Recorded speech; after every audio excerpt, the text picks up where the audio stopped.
Hi అండి, అందరూ ఎలా ఉన్నారు? చూస్తున్నారు కదా హోమ్ టూర్. ఇదైతే మా చిన్న మామయ్య వాళ్ళ ఇల్లు. చూస్తున్నారు కదా ఎంత నీట్‌గా అయితే ఉందో. నీట్‌గా అంటే పిల్లలున్న కాడ ఇంత మాత్రమైనా నీట్‌గా పెట్టుకున్నారంటే గ్రేటే. ఇప్పుడైతే ఫోటో చూస్తున్నారు కదా, మా అక్క వాళ్ళ అమ్మ చనిపోయింది. మా పెద్దమ్మ, మా అక్క, మా అన్న అయితే గుర్తుగా అయితే వాళ్ళ అమ్మ ఫోటో అయితే అలా కట్టించుకునింది. చిన్న టీవీ, చిన్న బీరువా, చిన్నదంటే చిన్నదేం కాదు. ఇల్లంతా ఇలా నీట్‌గా అయితే సర్దుకొని పెట్టుకునింది. డైలీ పనికెళ్ళిద్ది మా అక్క అయితే. ఇదైతే మా చిన్న మామయ్య కూతురు కావ్య.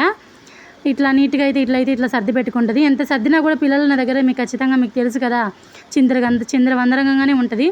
ఇట్లా అయితే పొద్దున్నే వాళ్ళిద్దరికైతే చేసేసి వాళ్ళిద్దరినైతే స్కూల్‌కి పంపించేసి, మా చిన్న మామయ్య అయితే మేస్త్రి, మా మామయ్య అయితే మేస్త్రి పనికెళ్తాడు. మా అక్క అయితే రొయ్యల ఫ్యాక్టరీకి అయితే వెళ్ళుద్ది. చిన్న ఫ్రిడ్జు అంటే వాళ్ళ చిన్న సంసారానికి తగినట్టు చిన్నగా అన్నీ బాగున్నాయిలెండి కుందనంగా.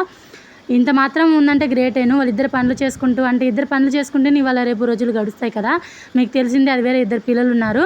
వీలైతే అప్పుడప్పుడు మిషన్ కూడా కుట్టిద్ది ఇంటికాడ ఉన్నప్పుడు, బయట వాళ్ళు ఎవరైనా డ్రెస్సులు అట్లా వగేరా. ఇదైతే పాతకాలం నాటి తలుపు. మీకు ఎవరికైనా తెలుసో తెలియదని చూపించాను, చాలా బాగుంది. ఇవైతే పాతకాలం నాటిలో ఎక్కువగా ఉండేటివి. మిషన్ అయితే ఇట్లా కుట్టిద్ది, ఇట్లా పెట్టుకునింది. ఇదైతే బెడ్రూమ్, చాలా కుందనంగా అయితే ఉంది ఇల్లు అయితే. ఇదైతే రెంట్ హౌస్ వాళ్ళు ఉండేది. మన వీడియో కానీ నచ్చితే లైక్ అండ్ సబ్స్క్రైబ్. బాయ్.